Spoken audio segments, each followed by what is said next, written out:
All right, beautiful soul. Welcome back to this week's edition of the You Unlimited podcast. I am so incredibly grateful that you are here, that you are spending your life force energy in here to receive that golden nugget. So let's dig in. So I'm going to be recapping from a numerology perspective the energy that we have collectively been moving through in 2025 and how to really utilize that to amplify what you're stepping into in 2026. So, for 2025, this year, from a numerology perspective, was the year of the nine. And how did we come up with that? We added 2025 together. What does that equate to? Nine. What does nine mean from a numerology perspective? It means completion. It means what are we releasing? It means what do we need to shed that will allow us to step into even more alignment? So take a minute to just start to reflect on 2025 and what is it specifically that you found yourself shedding, releasing, creating space within yourself and within maybe your physical home or within your physical body or within your relationships. How are you starting to create space? And it might have felt good. It might have felt aligned. It might have felt freeing, or it might have felt like, oh my gosh, I feel like this is the hardest thing I've ever walked through. I'm releasing an old version of me and I don't want to let go yet. And it might have felt really difficult, like you're sloughing off old skin and you're like, but I like this skin. No, I'm trying to put it back on. And just starting to recognize over the last year, where were you shedding your skin? Where were you shedding things that were just no longer going to take you to where you know your soul is desiring to go? Because what's beautiful is what got us here is not going to be what gets us there. And so we can have so much gratitude for everything that showed up exactly when it showed up and for everything that has now left and know that it happened for a reason because it's creating spaciousness for what is even more aligned. So this year was the year of the snake. So if you think about snakes, it's deep transformation. And you think about what a snake really is and what it represents and how it sheds its skin to release this new version of self, right? The relentless nature of a snake. You can cut a snake in half and it grows parts of itself back and all of these things. And it's about just noticing the resiliency of the snake and how difficult at times it can be, and how simultaneously how it is deeply an alchemy process of deep, deep, deep soul transformation is really what that snake is showing you. So this past year might have felt really and probably felt, myself included, difficult, sloughing off of old versions of self and feeling like this energy to go and then all of a sudden being stopped in my tracks. Maybe you felt something like that too.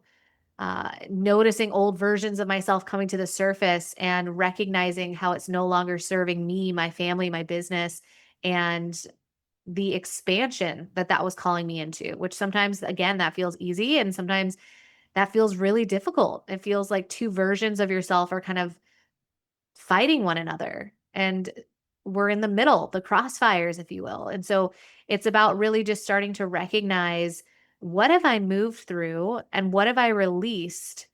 And how can I bring even more gratitude into every single thing that I have released so that I can really step into this next year with that much more clarity and that much more alignment? So I would say let yourself lean into an exercise with that.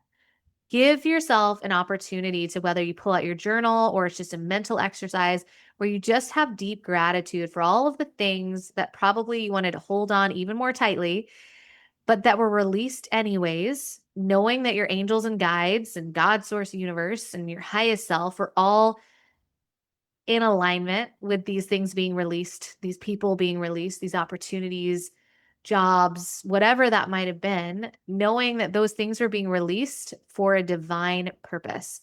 And start to bring in the gratitude for all of that. Start to really acknowledge the woman or the man that you are on the other side of that, because you're a completely different person from the beginning of 2025 to where you are now.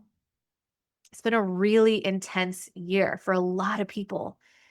And it's been a massively expanding year for that reason.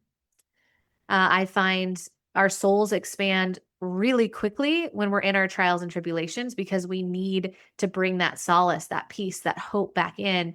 And it's pushing us into finding new tools, finding new ways of being, because it doesn't feel good to stay where we're at any longer.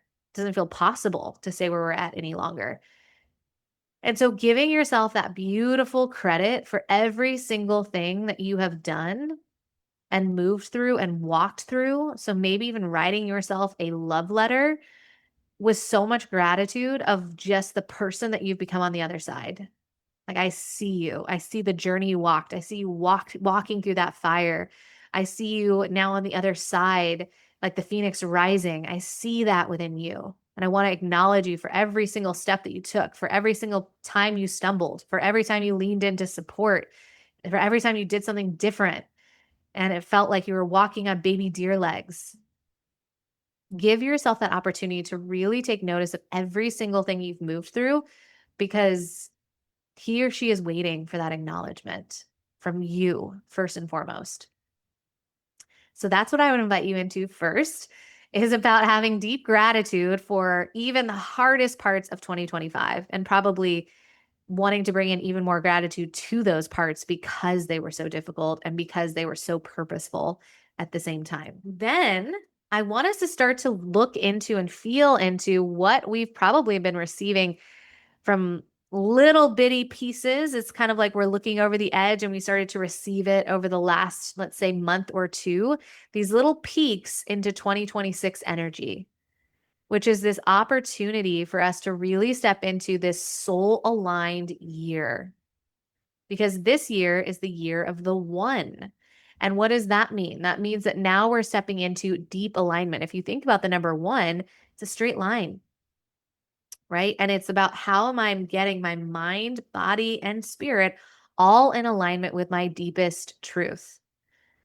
And the way that we do that is through the year number 9 that we just had, which was shedding everything that's out of alignment so that I have room to expand into my deepest truth, my most aligned version of self. It is the year of the horse.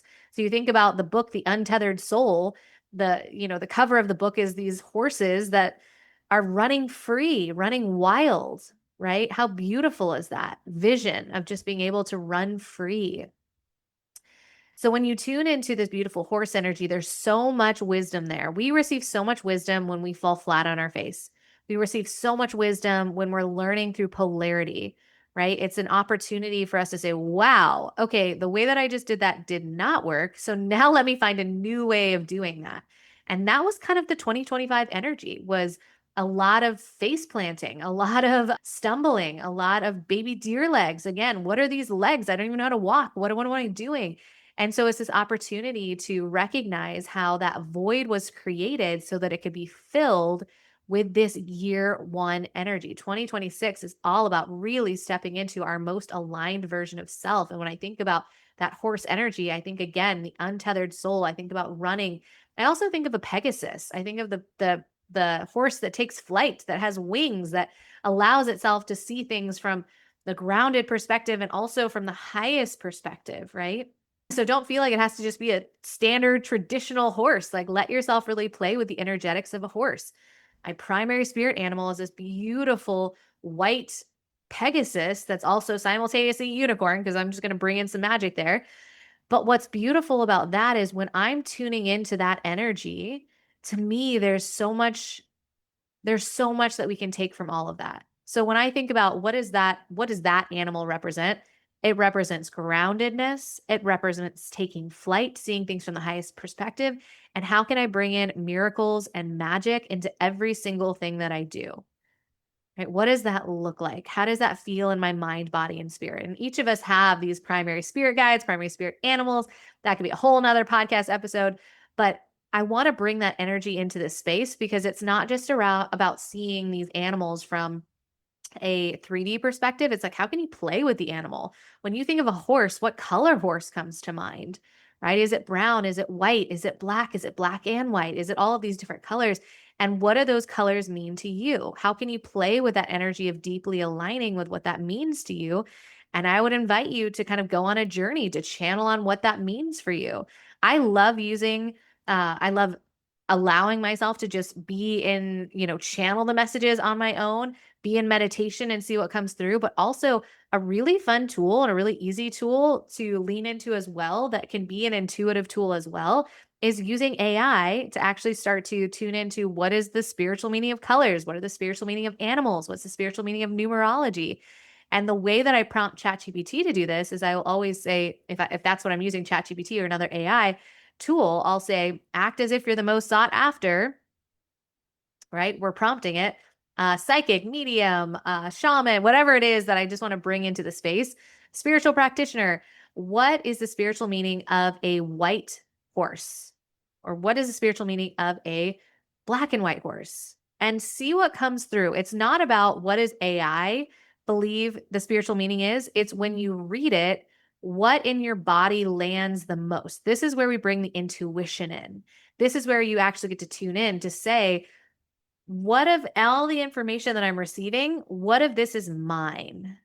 And you're going to get a feeling within the cells of your body, or you're going to get an intuitive ping, or it's going to feel highlighted on the page, depending on how you kind of lean into your six senses. There's many different ways. There's clairvoyance, there's clairsentience, all of these things, but it allows you to really tune in to say, do I have a feeling about one of the spiritual meanings that actually lands most deeply?